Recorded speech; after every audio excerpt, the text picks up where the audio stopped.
Bien, mi nombre es Cristiana Sadi Cubillo, soy abogado de Inmobiliaria Ferval y la idea es que en forma rápida y breve exponga sobre aspectos principales del patrimonio familiar y obviamente que tiene relación con o que afecta la adquisición de una vivienda.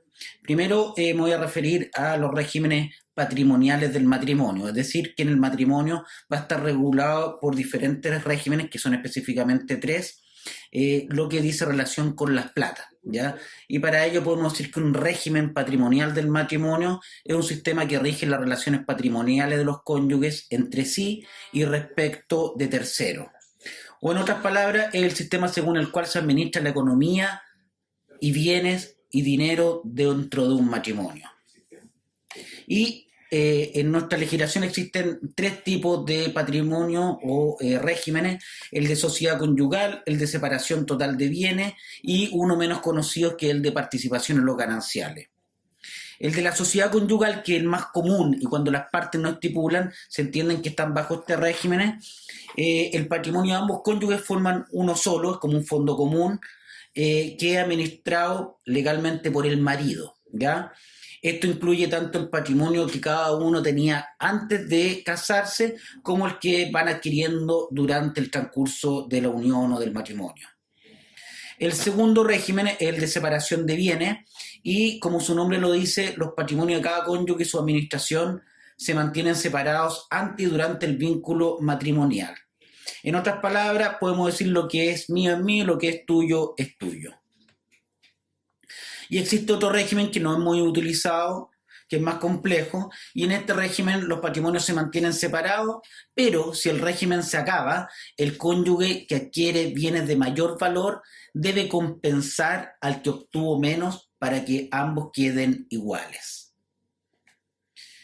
Los regímenes matrimoniales se deben elegir en el caso de la sociedad conyugal al celebrarse el matrimonio, ¿ya? O antes de la celebración. Y la separación de bienes puede pactarse antes de la celebración del matrimonio, en el acto e incluso durante el matrimonio. En cuanto a quiénes son los dueños de los bienes en la sociedad conyugal, es obviamente la sociedad conyugal, sin perjuicio que lo administra exclusivamente el marido. Sin embargo, va a necesitar la autorización de la mujer para realizar determinado acto, como el caso de gravar, hipotecar, enajenar bienes raíces, inmuebles, casa en el fondo. ¿Cómo se disuelve la sociedad conyugal? Esta se va a terminar, se va a disolver, sea por la sentencia, una sentencia que dicta obviamente un tribunal, una sentencia de divorcio, nulidad o separación de bienes, o obviamente también termina la sociedad conyugal por muerte de los cónyuges o por el cambio a otro de los regímenes que hemos mencionado. Y cuando cuando la sociedad conyugal termina, debe efectuarse una liquidación de la sociedad conyugal. En el caso de los que están casados con separación de bienes, cada uno se queda con su propio patrimonio, es decir, con lo que cada uno adquirió a su nombre tanto antes como durante la vigencia del matrimonio. Hay una situación que es bastante importante, por eso la voy a mencionar, que se refiere al denominado patrimonio reservado de la mujer. Toda vez que en la sociedad conyugal existe una institución que se entiende que la mujer tiene un patrimonio separado de la sociedad conyugal, al momento del término de esta tiene dos opciones. ¿Ya? E incluir su patrimonio reservado al de la sociedad para luego hacer la repartición de los bienes o mantenerlo excluido en cuyo caso debe renunciar a los gananciales, es decir, a lo que haya crecido el patrimonio común mientras duró el régimen.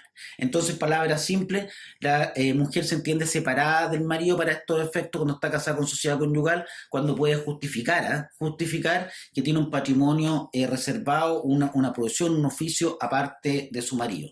Específicamente está reflejado en el artículo 150, que contempla que la mujer casada que desempeña algún empleo, que ejerce una profesión, oficio, industria, separados de su marido, se considerará separada de bienes respecto al ejercicio de ese empleo, oficio, profesión, industria y de lo que en ello obtenga, no obstante cualquier estipulación en contrario. Es decir, tenemos como requisito que tiene que haber un trabajo de la mujer casada bajo sociedad conyugal, el trabajo debe ser remunerado, el trabajo debe desarrollarse durante el matrimonio y el trabajo debe ser separado de su marido.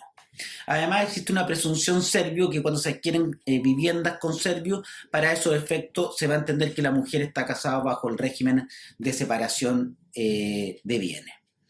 Un segundo ámbito, vimos lo que son los regímenes matrimoniales patrimoniales dentro del matrimonio.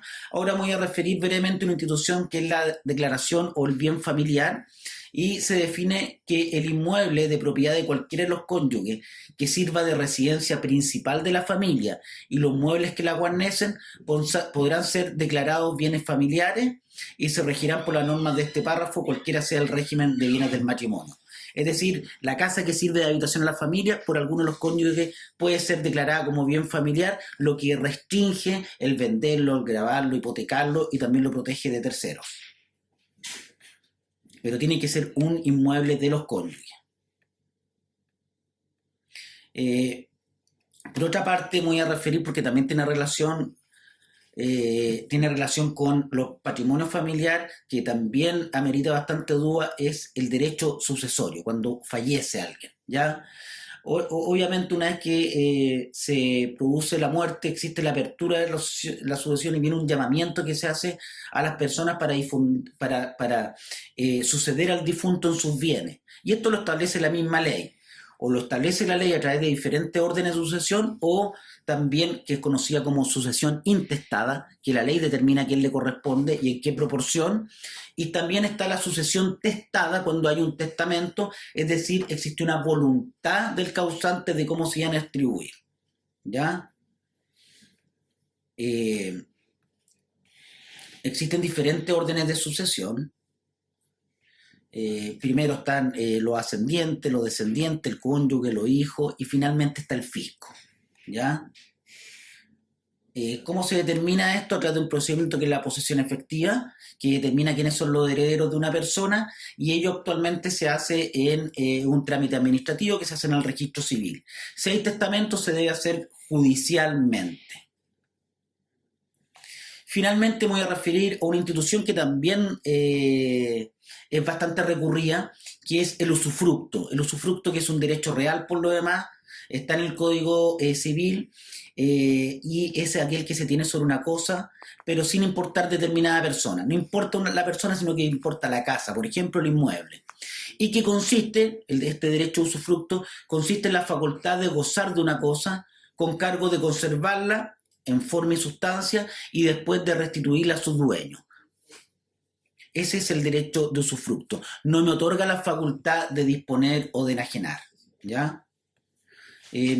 Esas instituciones, regímenes matrimoniales, el usufructo, el bien familiar y el derecho sucesorio son las que brevemente me he referido y que en mi concepto son las más importantes en cuanto al contexto de este taller de patrimonio familiar.